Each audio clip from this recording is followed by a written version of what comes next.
Hello, everyone, and welcome to episode 82 of the TV Knitting Podcast video edition, or episode 2 of the video edition.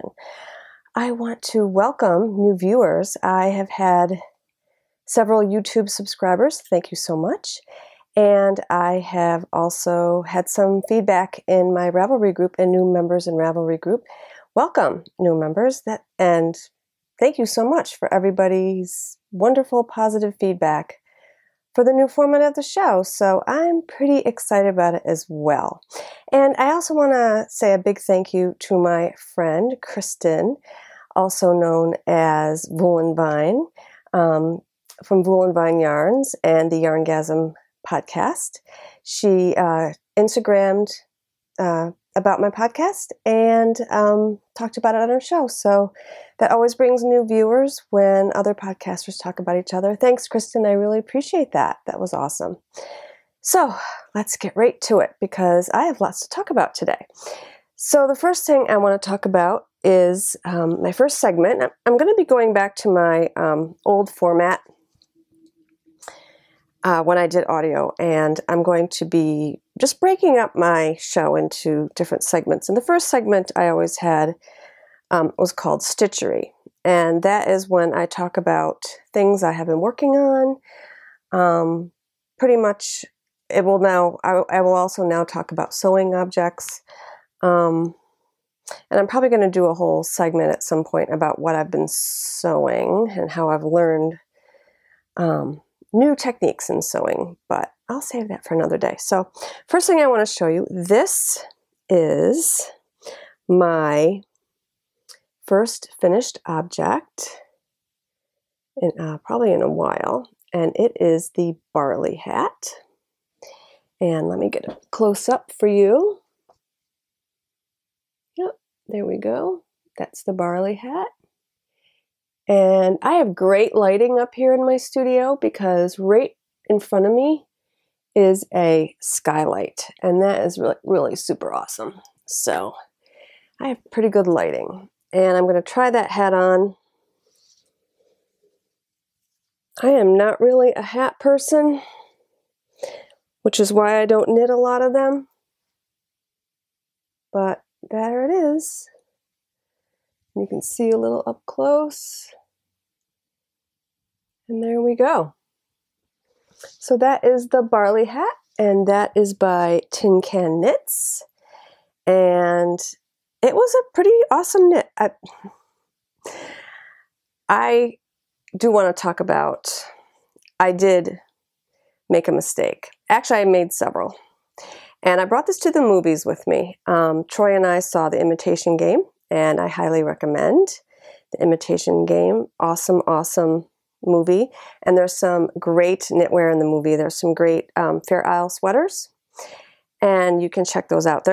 You see them, they're in a bar scene, I think pretty much toward the middle of the movie. And yeah, and they're wearing these awesome Fair Isle sweaters. So great movie. I would highly recommend it. It's been nominated. I think it got 8 nominations, including Best Picture and Best Actor. So it's awesome. Anyway, so so I was knitting it in the movies. Got off track. And what you have to do is you have to make this garter stitch panel. And I thought, no problem. I'll put markers and I'll remember, what rounds I'm going to do the garter stitch on. No. And I even had a system. I was going to turn my bracelet every time I had to do something new. No. I had to rip back probably 10 rounds. Then when I got all the way to the end actually, and I was looking at the decreasing, I realized that I did not make this panel wide enough. Yeah, no, it's supposed to be 10 stitches wider for the size I made, but I bet you didn't notice. Certainly non-knitters no one will notice. No one will know but me. I don't care. It's a little big on me. I think I'm going to give it to Rich. So that's that. Second work in progress. This is a sad story, guys. sad. This is my boxy sweater made out of hand spun. Yeah, finished the sweater. Is it on my FO list? No, not. Because when I finished it, I tried it on and I didn't like it. Wasn't because of, well, it was a little bit because of the fit, but it was because of the striping sequence more than anything else. And if you see here, this side has this big pink stripe right here. This was the front. And I just didn't like the way you could really see that big stripe and how it came down the sleeves. I didn't like it. So I had the whole thing done. I mean, you have to you do a 3-needle bind off on the sleeves here. And I had that done. I had one sleeve done. You saw that last week. I actually finished the entire thing, sleeves and all.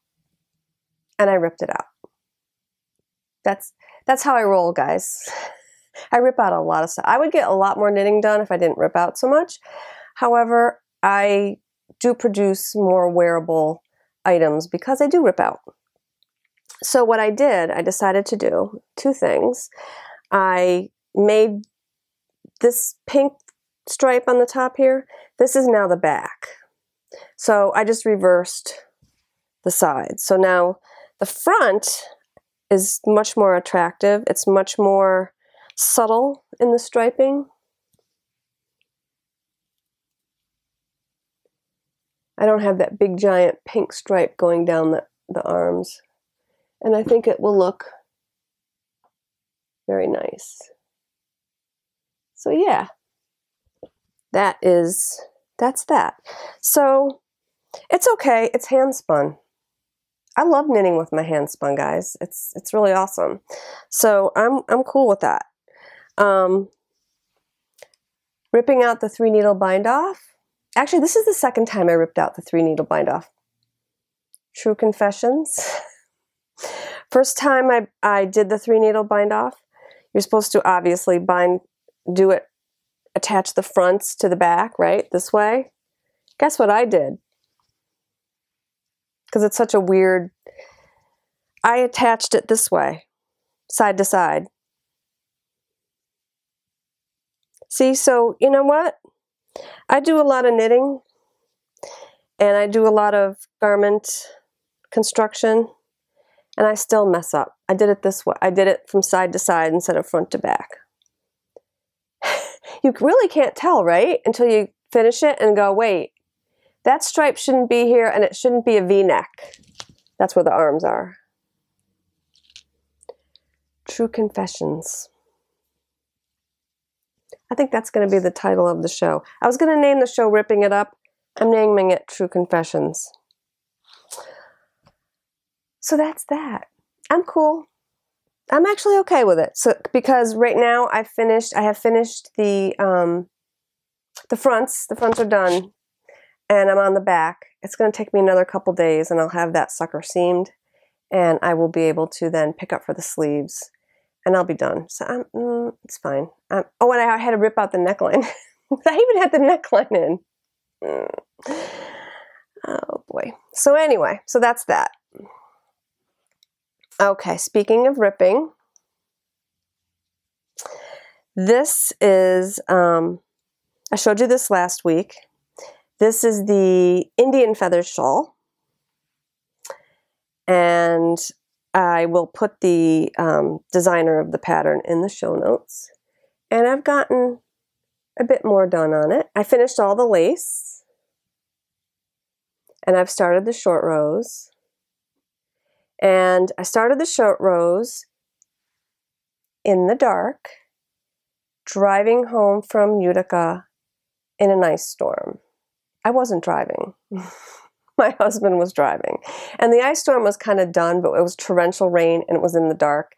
And I had to knit. I have a little light, a little book light that I put on my jacket and I could see my knitting. So guess what happened? Yeah, the short rows are messed up for sure. So when I got home last night, I figured out kind of what I did, and the short rows are definitely not correct. So there we go.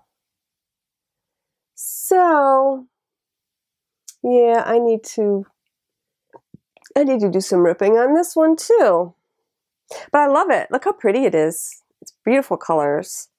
I'm really excited about it. And it's got these wonderful beads that I put in. I love to bead. I put them in with dental floss. I showed them last week, so anyway, that's that. Okay. So those are the 3 things that I've really been working on all week. I haven't worked on anything else. That's enough, right? I tend to be a monogamous knitter.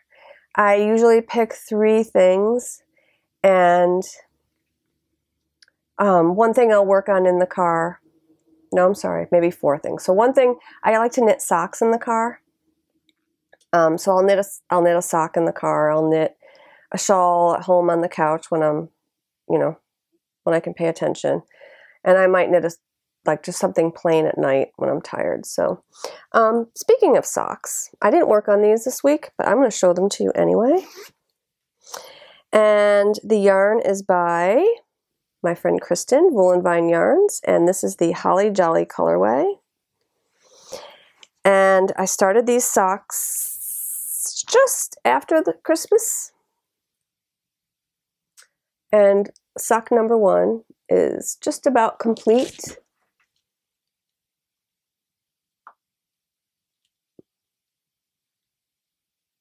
Yep, that's it right there. And it's beautiful shades, Christmas colors, red, green, turquoise, and white. And I did a Fish Lips Kiss heel, which is one of my 2 favorite heels. The other heel is Megan Williams' OMG heel. I love that one. It fits really nice. It's nice and roomy. But I love this heel as well. I like it for variegated yarn, this is a variegated yarn. And yeah, these are coming out really nice. And it's a sparkle base, which is awesome. So I don't think you're going to be able to see the sparkles. Let me see if I can focus that a little bit so you can see the sparkles. Sparkles? I'm not sure. You might be able to, yeah, a couple. But it's on her sparkle base. I love, love, love sparkle yarns. Love. So, yeah. So that's coming along nicely. It doesn't scream Christmas, so I'm not gonna hate knitting that this time of year. Sometimes, like this one, I'm getting a little sick of it because it's Christmas colors. Next thing I want to talk about, so I'm done with my works in progress. The next thing I want to talk about is I do a segment called Knitting Dreams. And what I'm going to do is I'll show you some yarn that I may have purchased in the past. And then I will talk about what I have planned for it. Okay? So everybody in the knitting world, pretty much, not everybody, but a lot of people in the knitting world now are knitting the Follow Your Arrow Shawl 2 by Isolde Teague. The pattern came out today. I got my pattern in the mail this morning, and I've decided to knit Clue 1A. Clue 1B is a 2-color clue, and I don't want to do a 2-color shawl for this because with the mystery thing and colors, I don't want to mess around. So I'm going to do a solid. And I was just trying to decide what yarn from my stash to use. So I pulled this out. Whoops. Performance. Anyway, I am not going to be using this. And this is, obviously, because I said I don't want to use more than one color. Well, this has 5 colors. And it is a gradient by Knitting in Color. And I got it at SSK last summer. And let me bring it close to the camera so you can see it.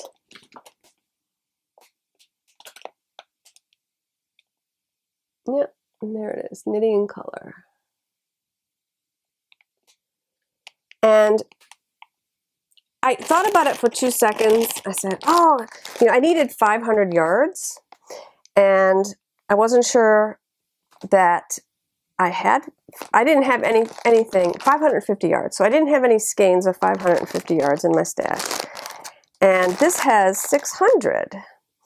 And for a split second, I thought, ooh, that'd be great. And then I completely changed my mind, because what if, you know, if it's only 550 yards, I'm going to run out about here, right? And I don't want to waste that last bit. So what I need here is a modular shawl that I can just keep knitting until all the yarn is gone. And I think I found one. I'll talk about it in another show. My next option was to use this beautiful mink yarn. And this is actually isn't that pretty? I love pink. This is a recent acquisition. I went and visited my LYS yesterday, and I picked this up because I showed you last week the white shawl that I knit out of this, Maya by Laura Nelkin, and I want another one because I love it, and I want to use all the yarn. But then this is 350 yards per skein, and it's only going to produce 700 yards between the 2 skeins. That's again a little bit too much. I want to knit a big shawl with the 2 skeins, and that's Mimi by Lotus Yarns.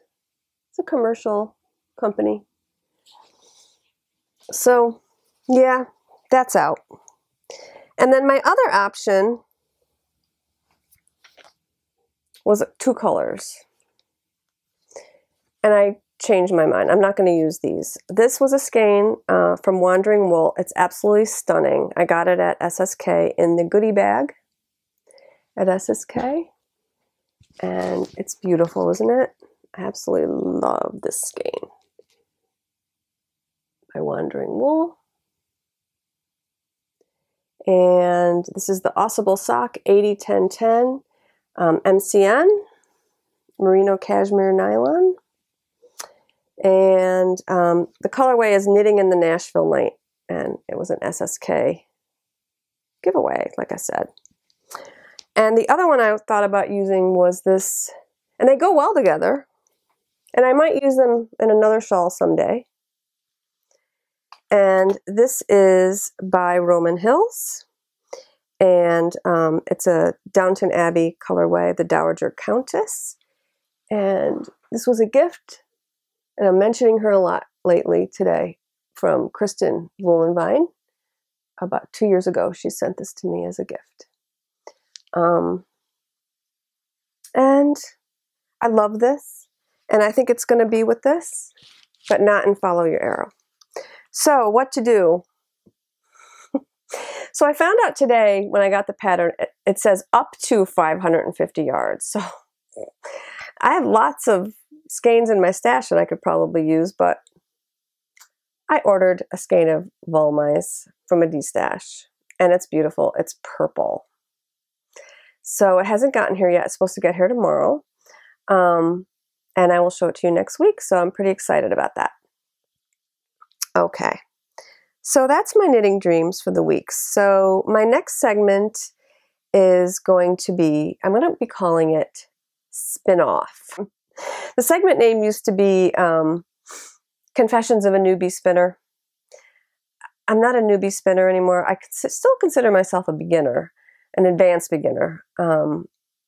Then I changed it to Year of Handspun last year. And as you can see, if you watch my first episode, yeah, I did a lot of handspun, Year of Handspun. So I'm changing it to Spin-Off. So what I did this week, this is another thing I worked on.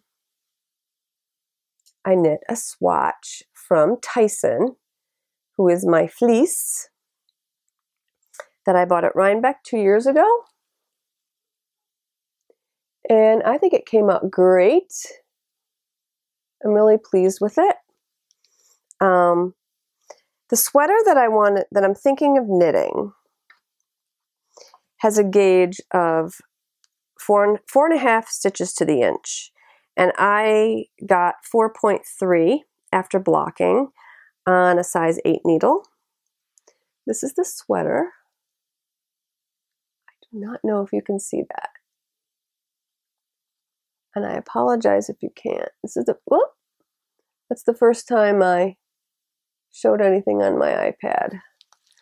The sweater is called, hang on, because this is a full, oh great, okay. It's called Rook.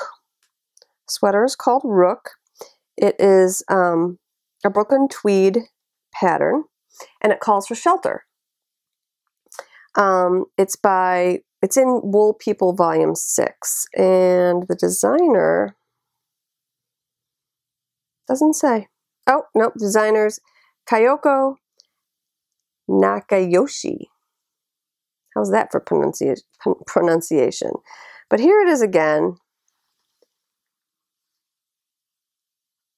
It's called Rook. It's got a really cool cable. And that's what I'm aiming for. And yeah, I think that's what I'm going to do. So let me silence my phone. New at this, guys. Okay, so that's my swatch. I think it came out great. It's really soft. I don't wear sweaters next to skin. I always put on a layering piece. You know, I buy these long sleeve shirts from the Gap, Walking Gap ad, and I wear sweaters over them. Okay, so that's my spinning swatch. And I've been spinning that fleece every day. It's on my bobbin, and I think it's coming out really well. I'm enjoying it more and more. It's getting more and more even as I go along, which is awesome. So here's one more thing I've been spinning.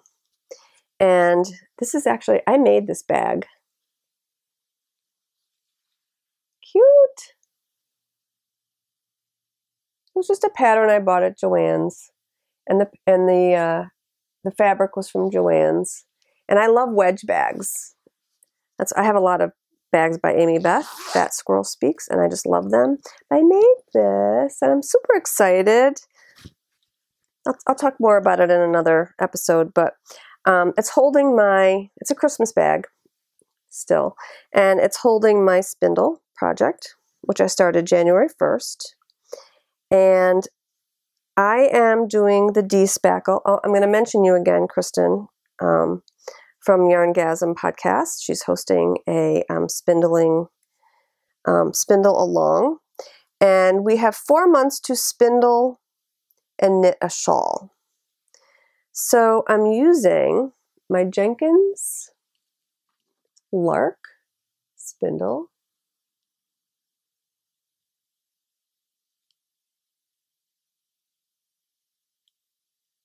I don't know if you can see that. It's not focusing. Stand up. This is my Lark spindle, and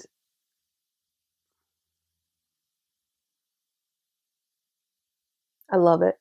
I use it. Oh, there we go. I've been using Jenkins spindles almost exclusively the whole year. Last year. This is made of lilac, and it's teeny. It's only 10 grams. And I've already spun this turtle on it.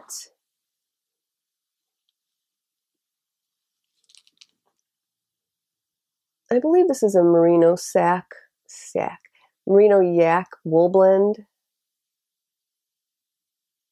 And I'm really happy with how it's coming out. It's spinning up really thin because this is a tiny little spindle. But these are little batlings from Hobbledehoy. And they're all different colors. You can see them in the bag. So pretty. I love them. Look at this purple one.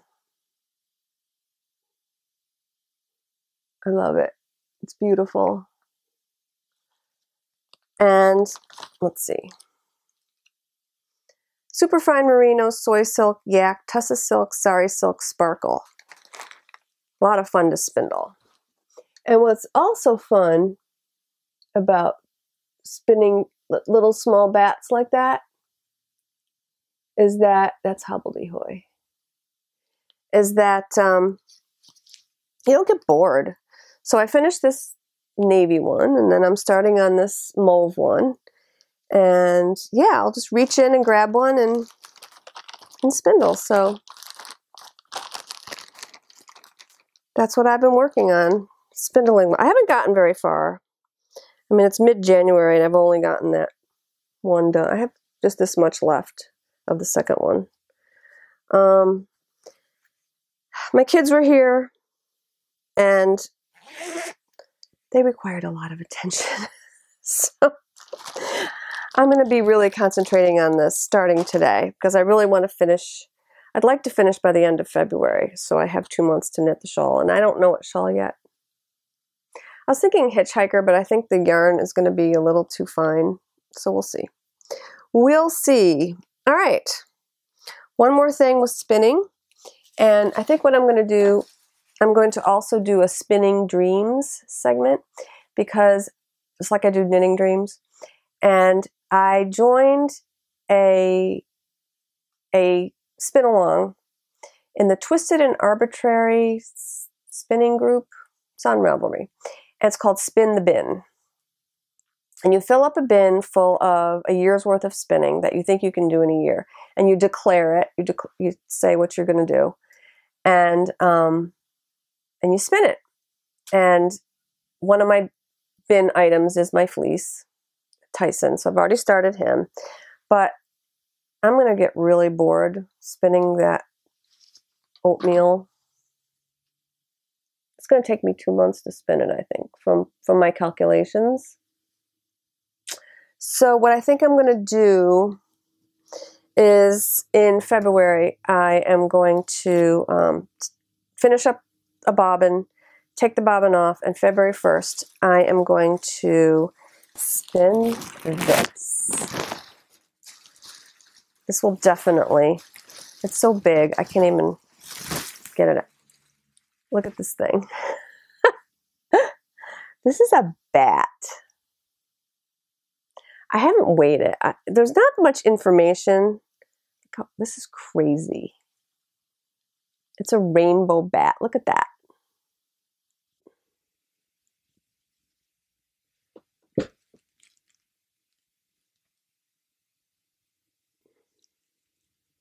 I got it at Rhinebeck in 2013. So I've had it about a year and a few months.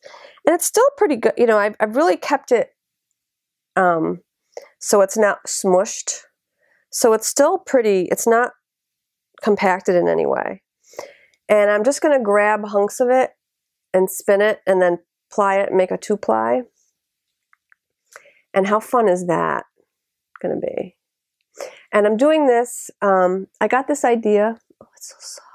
It's alpaca merino silk, I believe. And like I said, I don't have a lot of information about it because it's from a farm. And the farm is called, I have the card in here. The farm is called, it's Good Karma Farm.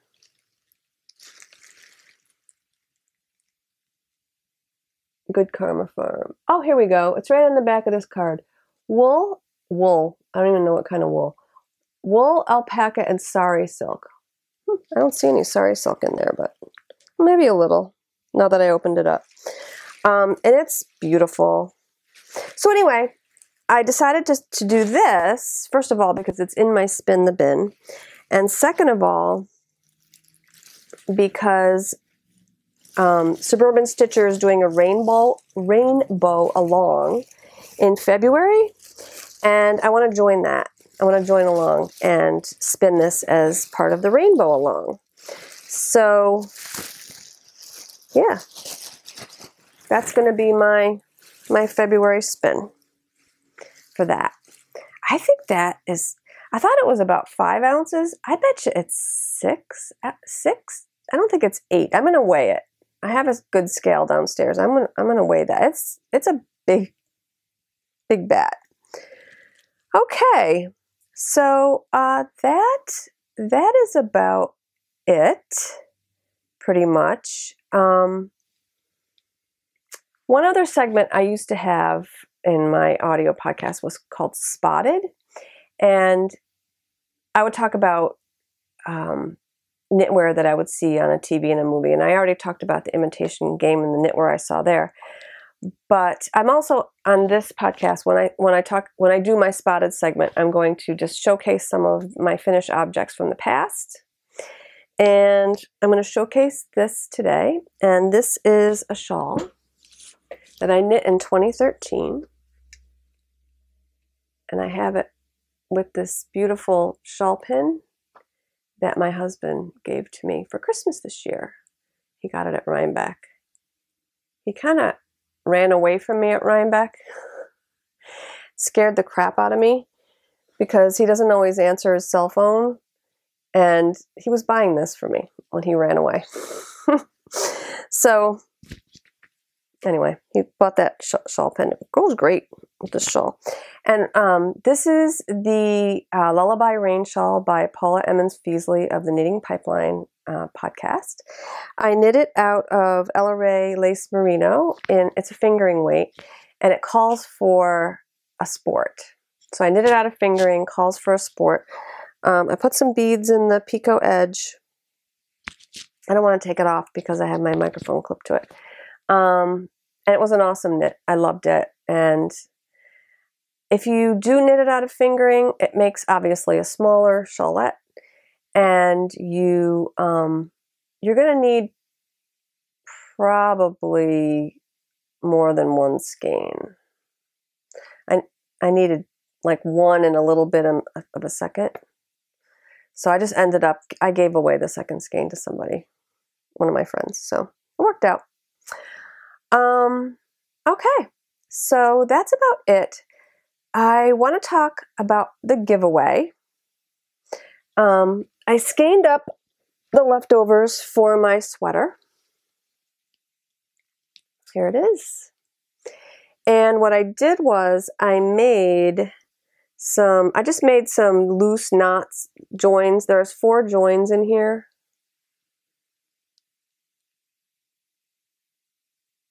Okay, so that's, so you'll know when the skeins change. There were 4 separate skeins. And I'm going to give this another week because I also measured the length of this skein, and I originally thought it was going to be about 350 yards. It's not. It's actually about 290 yards, which is pretty accurate because of the way I measure skeins. So it's 290 yards. It will make a nice small shawlette. But it's going to have to be something modular so you can use up, all of the yarn. So what I'm going to do is I'm going to sweeten the pot since it's a little bit less than I thought, and I'm going to add a pattern. So, so the prize will be this and a pattern of your choice. It doesn't have to be a pattern that goes, it could be any pattern from Ravelry, up to $6. And I'm going to leave that open until I record again, and giving new listeners, new viewers a chance to enter. And one more glamour shot of the skein. And that's it. So 290 yards will make a nice shawl. And I'll also send you, the other thing is, if God forbid I needed more to finish my sweater, which I won't, because I'm using what I ripped out. I should have like little leftovers too. And I'll send that along So I want to finish my whole sweater and see what leftovers I have, and I'll just send these along, and you can let me know if you want me to skein them up for you or not. So anyway, that's that. So that's going to stay open one more week or so. And then I do have a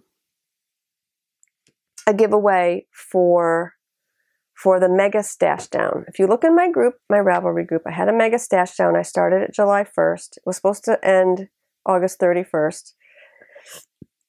And for whatever reason, it's just continued on. Okay, so it's been about 6 months for the Mega Stash Down. And I had a bunch of entries. I picked the winner off screen.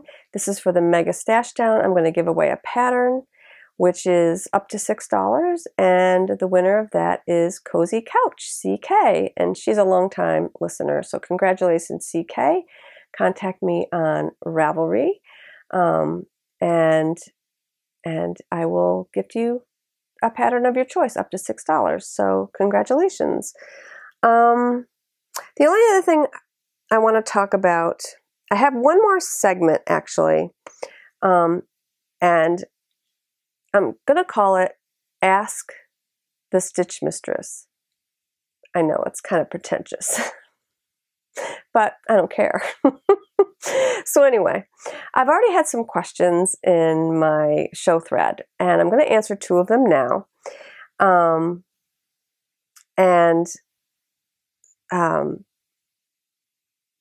Somebody asked me, actually, I'm gonna go on my phone and I'm gonna say your name because I wrote it down. Okay. So Tokyo City Girl, who is Jacqueline, asked me how I started my knitting spinning journey. And I started knitting when I was a child, under 10. My grandmother taught me how to knit. But unfortunately, she never taught me how to make anything, which kind of stunk. And I used to just knit swatches, giant swatches. I don't even think she taught me how to purl. I would just knit giant garter stitch swatches as a kid. So I had the muscle memory. Then I think I learned to purl when I was in college because I made a scarf for my boyfriend, I remember. I think it was a rib. So obviously I learned to purl. That was it. And then I think I did some crocheting in college. I did some Afghans. And that was it until my 40s. Maybe my late 40s. Maybe it was my 50s. I don't know. But in 2006, it was earlier than that. It was my 40s because I bought a Teach Yourself to Knit book in one of the craft stores and some yarn, and made baby blanket. I taught myself again, and then I kind of really wanted to learn more from, like how to read patterns and different techniques. So I started going to my LYS and taking classes there. And my knitting mentor and my spinning mentor in a lot of ways is Jaya. Jaya is a designer. She taught classes at my LYS, and she's an amazing knitter. She's been knitting things a lot longer than me, objects. And she's taught me pretty much everything I know about knitting. So thank you, Jaya. I don't know if you're watching. Jaya is a great admirer of Elizabeth Zimmerman patterns. So my first sweater was a top-down sweater, a percentage sweater based on her system. And I didn't know what I was doing in that class, but I learned a lot. And I picked it up really quickly. And that was it. I mean, I teach myself a lot of stuff now too on YouTube. And I just pick it up quickly. I'm lucky with that. Spinning, not so much. No, I did not pick up spinning very easily. I'm going to talk about that in another show because this is getting kind of long. I'll talk about how I learned to spin. I've talked about it on my audio, but I'll talk about it another time. And then someone else asked me, and I will get their name right now from my phone. Nitty Girl, Heidi, who has a podcast, Undead Yarn, she asked me if I'm if there's going to be a bar time segment in this video show, I'm going to say it's likely, because Rich, just before I recorded, said we should do a bourbon video cast. I'm like, okay. So if I can get some good lighting at our bar, I'll record for a few minutes and you can meet Rich in person. If you're a longtime listener, we do this fun segment, Bar Time, and he's a funny guy. So we've had some funny talks over the years. So we'll see, possibly. And the only other thing I want to talk about today, and I wanted to talk about this in the beginning of the show, but I'm going to stick it here at the end, is what I have done in 2014 as far as knitting and spinning. And I have the total yardage and the poundage for you for the spinning. I spun 7,500 yards of hand spun into finished skeins, which translates into 4.3 pounds of fiber. I'm so excited about that. And you saw it all on the table last week. And out of that, I knit 2 shawls and most of a sweater. Okay. And I have a shawl in progress. So I'm really pleased. My goal last year was to spin more. It was going to be year of hand spun, and I succeeded beyond my wildest dreams. And I did it by spinning every day pretty much. After dinner, it's like a habit now. We clean up from dinner and I go sit at my wheel. And it's awesome. And I got a new chair from the wheel. I'll talk about it. I'll talk about it another time. But yeah, I'm really loving spinning every day. So that's that. Knitting wise, I knit 11,600 yards of yarn last year. And I topped that, actually. I didn't think I would knit as much this year because of all the spinning, but I topped it by, the year before was 9,200. So yeah, I knit more than 2,000 yards more in 2014. I think because after I spin, I sit down and knit, and I don't watch TV as much as I was watching. And yeah, and I knit 5 pairs of socks, 9 shawls, 6 hats, 2 blankets, and 1 summer sweater. I'm super happy about that. So I'm going to end this, guys. I have enjoyed very much talking to you today. Again, I'm still learning, but yeah, have a great week with your knitting. Spin every day, guys. If you're a spinner, that's a great way to learn and to become better. And that's really how I did it. And I'll talk more about it in a future show. But have a great week, and I'll see you next time.